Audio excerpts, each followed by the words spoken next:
مولاي صل وسلم دائما ابدا على ایک سال فلاں کی طرف سے، والد کی طرف سے ایسا قربانی دیتے ہیں اور یہ سمجھتے ہیں کہ قربانی ہماری ادا ہو جاتی ہے، اور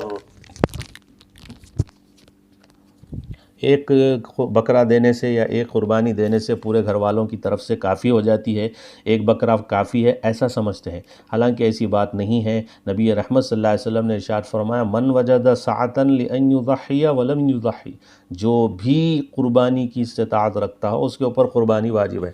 تو ایک گھر میں کئی لوگ رہتے ہیں اور کئی لوگ جو ہے قربانی کی استطاعت رکھتے ہیں، طاقت رکھتے ہیں، تو ان سارے لوگوں کے اوپر قربانی دینا واجب ہے۔ ایک بکرا پورے گھر والوں کی طرف سے کافی نہیں ہوگا۔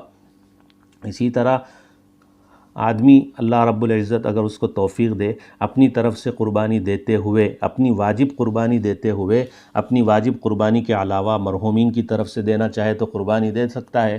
نبی رحمت صلی اللہ علیہ وسلم کے اوپر امت کے بے شمار احسانات ہیں، آپ صلی اللہ علیہ وسلم کی طرف سے قربانی دینا چاہتا ہے تو دے سکتا ہے۔ اپنی واجب قربانی دیتے ہوئے مرحومین کے ایصال ثواب کے لیے، مرحومین کی طرف سے، نبی رحمت صلی اللہ علیہ وسلم کی طرف سے، کسی کی بھی طرف سے قربانی دے سکتا ہے، لیکن اپنی واجب قربانی دیتے ہوئے۔ اسی طرح قربانی کے سلسلے میں بکرا اگر ہو تو 1 سال کا ہونا چاہیے، گائے یا بیل ہو، بھینس ہو، بھینسا ہو تو 2 سال کا ہونا چاہیے، اونٹ ہو تو پورے 5 سال کا ہونا چاہیے، لیکن بھیڑ یا دمبا 6 مہینے کا ہے لیکن اتنا موٹا تازہ ہے کہ 1 سال کے برابر، مینڈوں کے برابر دکھتا ہے۔ 1 سال کے بکروں میں اگر اس کو، 1 سال کے دمبوں میں، مینڈوں میں اگر اس کو چھوڑ دیا جائے تو پورے 1 سال کا نظر آتا ہے۔ تو ایسے 6 ماہ کے موٹے تازے دمبے یا پھر بھیڑ کی بھی قربانی درست ہے۔ قربانی کی کھال اگر بیچ دیتا ہے آدمی تو بیچ دینے کے بعد اس کو غریبوں میں اس کی رقم تقسیم کرنا ضروری ہو جاتا ہے۔ قربانی کی کھال مسجد کی تعمیر میں نہیں دے سکتے یا پھر دیگر دوسرے نیکی کے کاموں میں اس کا پیسہ نہیں لگا سکتے۔ جب کھال بیچ دی تو اس کی جو قیمت ہوگی اس کا مصرف غربا ہیں، اس کا مصرف مدارس ہیں، غربا کو دیں، مدارس کو دیں۔ تو یہ قربانی کی کھال بیچ دینے کے بعد، بیچنے سے پہلے خود بھی استعمال کر سکتا ہے، کسی کو ہدیہ کرنا چاہے، کسی کو دینا چاہے تو کسی دوسرے کو بھی دے سکتا ہے۔ تو یہ مسائل ہیں، اور بھی اس سلسلے میں بے شمار مسائل ہیں، ان کی طرف ہم توجہ دیں گے تو بہت سے اس اہم ترین فریضے کو، اس اہم ترین عبادت کو نبی رحمت صلی اللہ علیہ وسلم کی منشا، اللہ اس کے رسول کی مرضی کے مطابق ہم ادا کر سکتے ہیں۔ یہ بھی ایک مسئلہ ذہن میں رکھنا ہے۔ بعض لوگ سمجھتے ہیں کہ قربانی سال میں 1 دفعہ دے دیے تو قربانی ہو گئی، زندگی میں 1 دفعہ۔ ایسی بات نہیں ہے کہ ہر صاحب نصاب پر ہر سال قربانی واجب ہے، ہر صاحب نصاب پر ہر سال قربانی واجب ہے۔ جو مسلمان ہو، عاقل ہو، بالغ ہو اور صاحب نصاب ہو، جس پہ صدقہ فطر واجب ہو، اس کے اوپر قربانی واجب ہے، ہر سال واجب ہے۔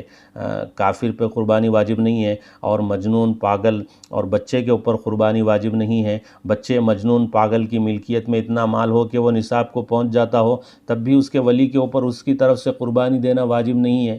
تو یہ ہے مسئلہ، ہر سال قربانی دینا ہے۔ 1 سال دے دیے، اس کے بعد ہم یہ سمجھ رہے ہیں کہ بھئی قربانی ہماری ایک زندگی میں 1 دفعہ دے دینے کے بعد میں ادا ہو جاتی ہے، دوبارہ دینا نہیں ہے۔ ایسی بات نہیں ہے، ہر سال صاحب نصاب جو بھی ہوگا اس کے اوپر قربانی واجب ہوگی۔ قربانی کا جو گوشت ہوگا اس کے 3 حصے کرنا مستحب ہے، 3 حصے کرے۔ 1 حصہ جو ہے اپنے لیے رکھے، 1 حصہ غربا میں، اور 1 حصہ دوستوں اور رشتہ داروں میں تقسیم کرے۔ تو اس طرح تقسیم کرنا مستحب ہے، 3 حصے کر کے قربانی کے گوشت کے۔ اور اگر کوئی شخص قربانی کا گوشت پورا کا پورا رکھ لینا چاہتا ہے، پورا کا پورا کھا لینا چاہتا ہے، تو ایسی صورت میں پورا کا پورا گوشت بھی وہ اپنے پاس رکھ سکتا ہے، پورا کا پورا گوشت بھی کھا سکتا ہے۔ یہ مسئلہ ہے۔ اسی طرح بہت سے لوگ ایسے ہیں، قیمتی جانور خرید کے لاتے ہیں، 2-2 لاکھ کا جانور لے کے آتے ہیں دکھاوے کے لیے، لوگوں کو بتانے کے لیے، شہرت کے لیے، بستی میں خوب دھوم دھام سے اس کو لے کے آتے ہیں، اور اس کو اس طرح سے وہ لوگ جو ہے ایک قربانی جو ایک اہم ترین عبادت ہے اس کا ایک اعتبار سے مذاق اڑا رہے ہیں۔ تو اس طرف توجہ دینے کی ضرورت ہے۔ بہت سے لوگ کہہ رہے ہیں کہ بھئی لاک ڈاؤن کی وجہ سے کتنے لوگ ایسے ہیں جو پریشان ہیں، تو آپ 2 لاکھ کا جانور خرید رہے ہیں، اس کے بجائے 10,000 کا، اس کے بجائے آپ جو ہے 12,000 کا ایک بکرا ذبح کر سکتے ہیں۔ باقی جو قیمت بچ رہی ہے لاکھوں روپیے، 1 لاکھ 80,000 سمجھیے، یا 1,00,000 جو ہے 90,000 روپئے جو بچ رہے ہیں آپ کے، وہ پیسے آپ غریبوں میں دے سکتے ہیں، وہ پیسے آپ مدارس کو دے سکتے ہیں، مدارس کو مستحکم کر سکتے ہیں، مضبوط کر سکتے ہیں، اور اپنے نسلوں کے ایمان کو محفوظ رکھنے کا ایک ذریعہ اور سامان فراہم کر سکتے ہیں۔ تو یہ جو قیمتی جانور خریدنے کا شوق لوگوں میں ہو چکا ہے، بھاری بھاری قیمت دے کے لا رہے ہیں، لاکھوں کا جانور خرید رہے ہیں، اس کے بجائے چھوٹا جانور ذبح کر دیا جائے، یا پھر بڑے جانور میں 7 لوگ شریک ہو جائیں، اور اس طرح سے جو رقم باقی بچ رہی ہے اس رقم کو غربا میں تقسیم کیا جائے تو غریبوں کی ایک اہم ترین مدد ہو سکتی ہے۔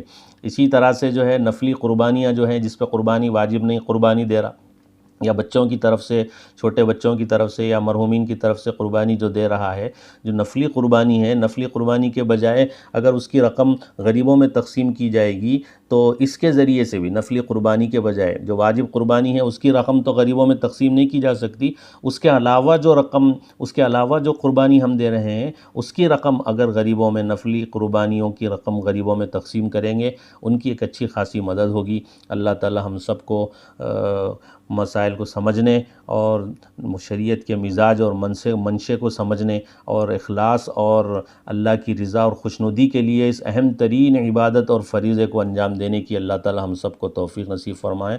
آمین۔ السلام علیکم ورحمۃ اللہ وبرکاتہ۔